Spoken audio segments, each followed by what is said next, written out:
ഇതാണ് ഇനി ഞാൻ ജീവിക്കേണ്ട ഇടം. ഇതാണ് ഞാൻ എന്റെ കുടുംബം ഉണ്ടാക്കേണ്ട ഇടം. ഇതാണ് ഞാൻ എന്റെ അവസാന ശ്വാസം എടുക്കേണ്ട ഇടം. ഇനി എത്ര പ്രശ്നം ഉണ്ടായാലും ഞാൻ എന്റെ ഭർത്താവിന്റെ വീട്ടിലുണ്ടാവും. എന്റെ ഭർത്താവിന്റെ കൂടെ തന്നെ ഉണ്ടാവും. താനിപ്പോ മാറി താമസിക്കേണ്ട അവസ്ഥയാണ് അവനി. അമ്മയും അച്ഛനും തന്നെ ഹോസ്റ്റലിലേക്ക് മാറ്റാനാ പറയുന്നത്.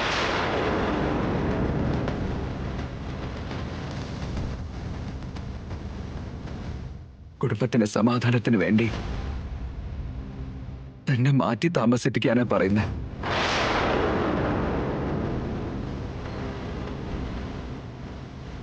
പറഞ്ഞു മനസ്സിലാക്കാൻ ഞാൻ ഒരുപാട് ശ്രമിച്ചു നോക്കി. പക്ഷെ ഞാൻ പറഞ്ഞ കാര്യങ്ങളൊന്നും അവര് കേട്ടില്ല. അവന് വലിയ പ്രശ്നങ്ങൾ ഉണ്ടാകുമെന്ന് കരുതി ഒരു ഭീരുവായി സത്യങ്ങൾ എനിക്ക് പറയാനും പറ്റുന്നില്ല.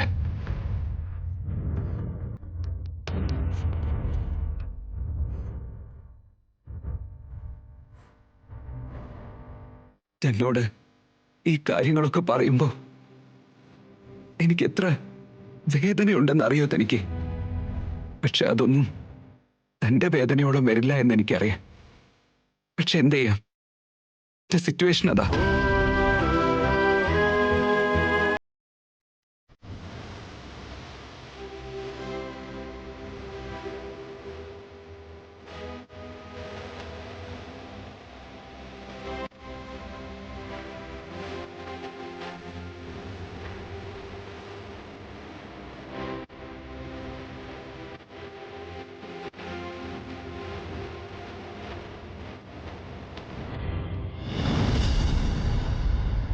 ഒരു ഭർത്താവ് തന്റെ ഭാര്യയോട് പറയാൻ പാടില്ലാത്തതാ ഇതൊക്കെ. പക്ഷെ എനിക്കത് വേണ്ടി വന്നു. നമ്മുടെ പ്രശ്നങ്ങൾക്കൊക്കെ ദൈവം ഒരു വഴി കാട്ടിത്തരുമെന്ന് എനിക്ക് വിശ്വാസം ഉണ്ടാവനെ.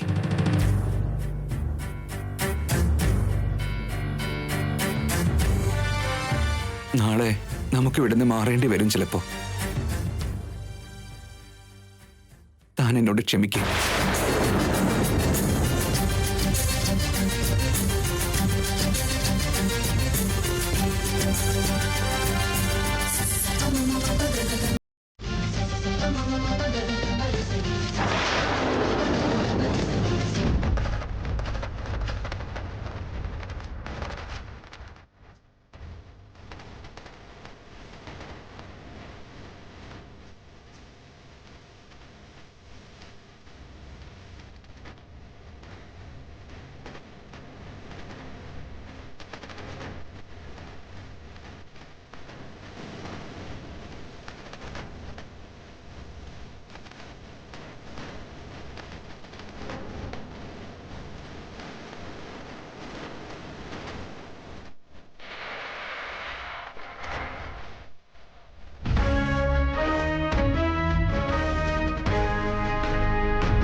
ഇത് പഞ്ചലോക വിഗ്രഹ. മാർക്കറ്റിൽ നല്ല വില കിട്ടുന്ന ഐറ്റാ. ഒരാഴ്ച കഷ്ടപ്പെട്ടതുകൊണ്ട് ഇന്നെന്തായാലും വർക്കൗട്ടായി.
എന്തോ ഒരു ശബ്ദം കേട്ടല്ലോ. പോയി നോക്കാം വാ. ഏട്ടാ എന്തോ സൗണ്ട് കേട്ടില്ല ഏട്ടാ? അതുപോലെ പൂച്ചയായിരിക്കും. പൂച്ചയൊന്നും അല്ല ഏട്ടാ. എനിക്ക് എന്തോ ഒരു ഡൗട്ട് ഉണ്ട്. വന്നേ വാ.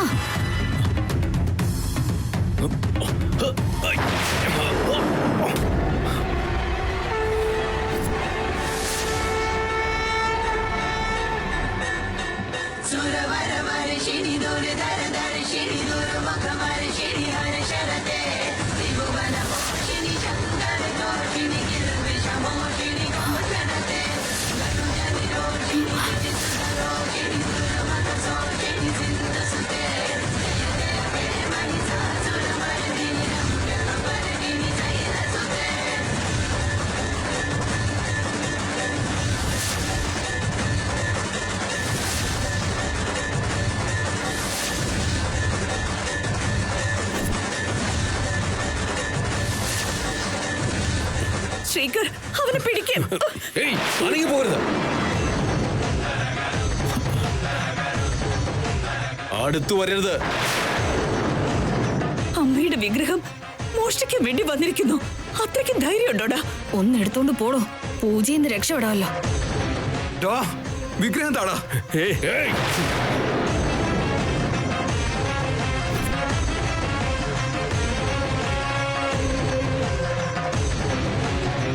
ആരെങ്കിലും അടുത്തേക്ക് വന്നാൽ അവനെ തീർത്ത് കളയും ഞാൻ. ഇതൊക്കെ ഉത്സവ പറമ്പ് ഞങ്ങൾ കുറെ കണ്ടതാടാ. ഒന്നും നോക്കണ്ട, അവനെ പിടിയാളിയാ.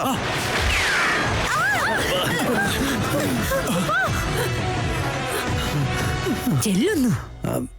അമ്മോ, അത് കളിയല്ല. ഈ വിഗ്രഹം എനിക്ക് വേണം. എതിർക്കാൻ വന്ന കൊന്നുകളയും ഞാൻ. പറഞ്ഞത് കേട്ടല്ലോ അല്ലേ? നിങ്ങൾ ഇവിടെ നിന്നാ മതി. മര്യാദയ്ക്ക് മാറ്. അമ്മ ഇവിടുത്തെ ഞങ്ങളുടെ സമ്പാദ്യം. ഈ വിഗ്രഹം പരമ്പരാഗതമായി കൈമാറി വന്നതാ. ഇതില്ലെങ്കിൽ കുടുംബം ചിന്ന ഭിന്നമായി പോവും. ദയവ് ചെയ്താ നിങ്ങൾ തരൂ. നിങ്ങൾ ചോദിക്കുമ്പോ തരാൻ വേണ്ടിയാണോ ഞാൻ കഷ്ടപ്പെട്ടത്? പൈസ എത്ര വേണമെങ്കിലും തരാം. വിഗ്രഹം ഇങ്ങിതാ. ഇത് വിറ്റ കോടികൾ കിട്ടും. പിന്നെന്തിനാ എനിക്ക് പൈസ? മര്യാദയ്ക്ക് മാറ്. ചേട്ടാ, ഹേയ് രാധ, ശ്രീകർ, അമ്മയെ വിട്ടുകൊടുക്കരുത് മോനെ. രക്ഷിക്ക്. ഹീറോസും കാണിക്കാൻ നിൽക്കണ്ട. അയാളുടെ കയ്യില് ഗണ്ണുള്ള കാര്യം മറന്നു പോകണ്ട. അമ്മേ, കൊണ്ടുപോട്ടെ അമ്മേ. ഇങ്ങനത്തെ വിഗ്രഹം പൈസ കൊടുത്ത് നമുക്ക് എത്ര വേണമെങ്കിലും വാങ്ങാന്നല്ലേ ഉള്ളൂ. നോക്ക്, ജീവൻ പോയ പിന്നെ കിട്ടില്ല കേട്ടോ. വായെടുക്കടാ. അവൻ പറഞ്ഞത് കറക്റ്റ് ആട്ടോ. വലിയ ആളാവാനായിട്ട് മുമ്പോട്ട് ചെല്ലണ്ട. ഇപ്പൊ നമ്മൾ ആളാവുന്ന എന്തിനാടി?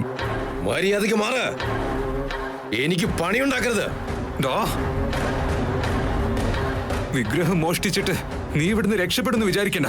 ഇങ്ങ തടാ. മര്യാദയ്ക്ക് മാറുന്നോ അതോ ആരുടെയെങ്കിലും നെഞ്ചുകൂട് തകർക്കണോ? ഞങ്ങളുടെ അമ്മ ഇല്ലെങ്കിൽ ഞാൻ ജീവനോടുള്ളത് ഇല്ലാത്തതും ഒരുപോലെയോ. കൊല്ലടാ. അമ്മേ, വേണ്ട. നമ്മുടെ അമ്മയെ നമുക്ക് രക്ഷിക്കാനായില്ലെങ്കിൽ പിന്നെ ആര് വന്ന് രക്ഷിക്കും ചേട്ടാ?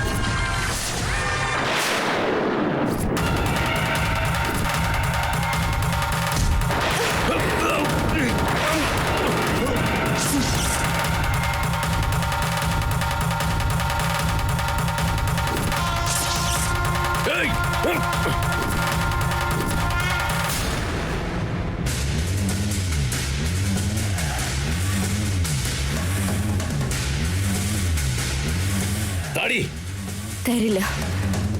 മാറാൻ. മാറാൻ. ഏയ് മാറി നിൽക്ക്. മര്യാദക്ക് അത് ഇവിടെ താടി തരാനാ പറഞ്ഞത്. തരില്ല. അല്ലെങ്കിൽ എന്റെ അന്ത്യമാ. അയ്യോ, തരില്ല. വിടാനാ പറഞ്ഞത്. താടി. അവളൊന്നും ചെയ്യില്ല. എടാ ഏയ്, വരാൻ. തരാനാ പറഞ്ഞത്. എന്റെ ജീവൻ പോയാലും അമ്മ ഞാൻ തരില്ല. മാറി നിൽക്ക്. അടുത്ത് പറയരുത്. അവിടെ വരാ.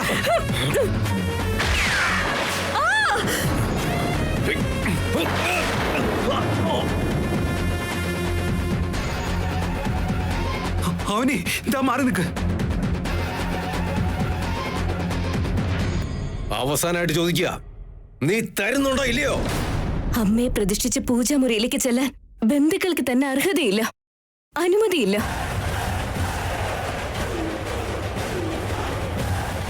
അമ്മയുടെ പൂജാമുറിയിൽ കാല് വെക്കാനാണെങ്കിലും അമ്മയ്ക്ക് അഭിഷേകം ചെയ്യാനാണെങ്കിലും ദീപം പൂജ എന്ത് ചെയ്യാനാണെങ്കിലും ഞങ്ങളുടെ കൺമുന്നിൽ കാണുന്ന ഈ വേദവതി അമ്മയ്ക്ക് മാത്രമേ അർഹതയുള്ളൂ.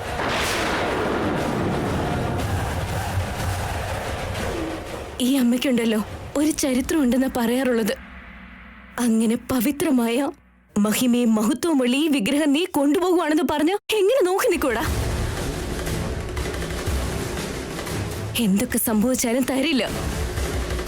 നിങ്ങളെ പേടിപ്പിക്കാൻ വേണ്ടി ഞാൻ വെറുതെ വെടിവെച്ചതല്ല, ശരിക്കും ഞാൻ ഷൂട്ട് ചെയ്യും.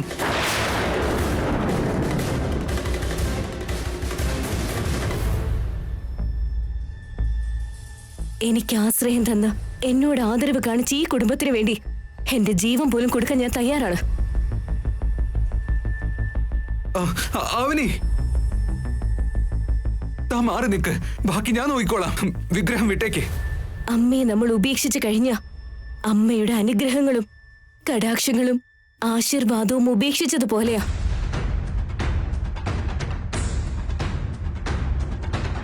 അതിനേക്കാൾ പ്രാണൻ ഉപേക്ഷിക്കുന്നതല്ലേ നല്ലത്? അവനി അവനി വിഗ്രഹം താടി. ഞാൻ തരില്ല. നിന്റെ ജീവൻ പോകും. പോകുന്നെങ്കിൽ പോട്ടെ.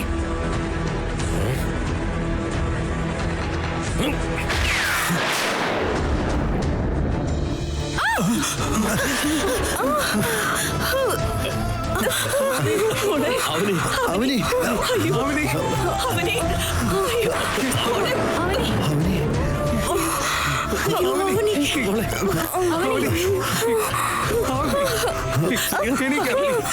അവനെ അവനി എനിക്ക് അവനി ഞാൻ എല്ലാവരും ഉപേക്ഷിച്ച് അവനെ പോവാം. ഒന്നുമില്ല. അറിഞ്ഞോ അറിയാതെയോ എന്തെങ്കിലും തെറ്റ് ചെയ്തിട്ടുണ്ടെങ്കിൽ മാപ്പാക്കണം. എനിക്കൊന്നും സംഭവിക്കില്ല. കണ്ണുറക്കാവനി. അവനി ശ്രീകർ പെട്ടെന്ന് ഹോസ്പിറ്റലിലേക്ക് ഉണ്ടാവും. വാ.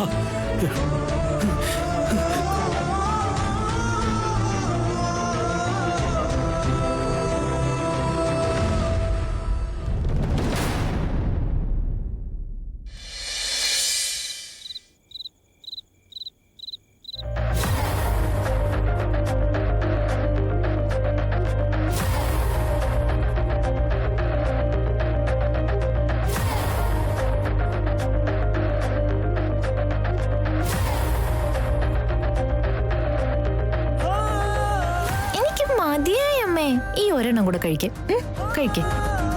കഴിക്കും മോളെ.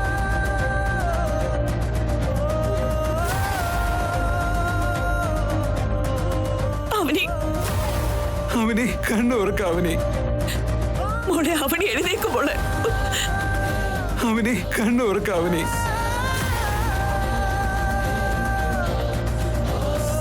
റിപ്പോർട്ടെല്ലാം പരിശോധിച്ചു. നോർമൽ ഫീവറാ. നാളെ ആകുമ്പോഴേക്കെല്ലാം കുറഞ്ഞു. പേടിക്കേണ്ടതായ കാര്യമൊന്നുമില്ല. കുറച്ച് മെഡിസിൻസ് എഴുതുന്നുണ്ട്, അത് കൃത്യമായിട്ട് തന്നെ കൊടുക്കണം. ആയിക്കോട്ടെ ഡോക്ടർ.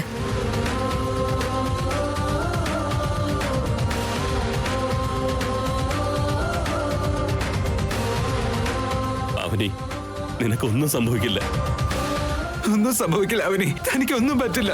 കണ്ണു തുറന്ന് നോക്കും മോളെ. അവനെ ഫാർമസി നീ മരുന്നെല്ലാം വാങ്ങണം. ശരി സർ. 1 മണിക്കൂർ കഴിഞ്ഞിട്ട് ഒരു ഇഞ്ചക്ഷൻ കൂടെ കൊടുക്കണം. Okay sir.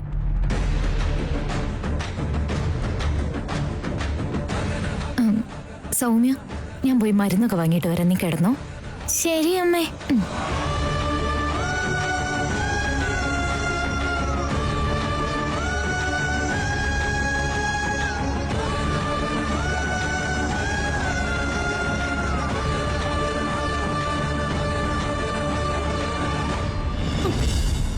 അവനെ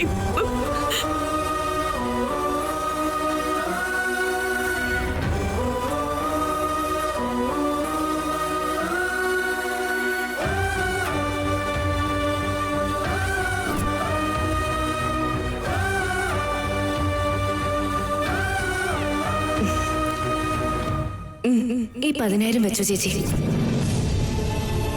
എന്റെ അനിയത്തി എനിക്ക് വേണ്ടി പൈസ തന്നില്ലായിരുന്നെങ്കിൽ ഞാൻ സൗമ്യയുടെ ചികിത്സയ്ക്ക് വേണ്ടി ഒരുപാട് ബുദ്ധിമുട്ടേണ്ടി വരുമായിരുന്നു.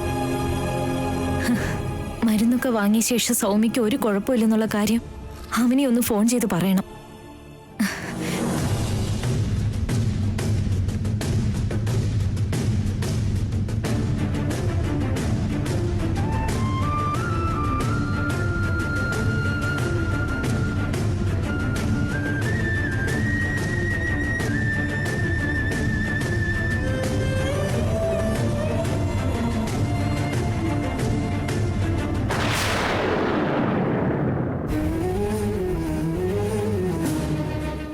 സുജാതെ, എന്തു പറ്റി ഹോസ്പിറ്റലില്? എന്താ വന്നേ? മോൾക്ക് ചെറിയൊരു പനിയായോണ്ട് കൊണ്ടുവന്നതാ.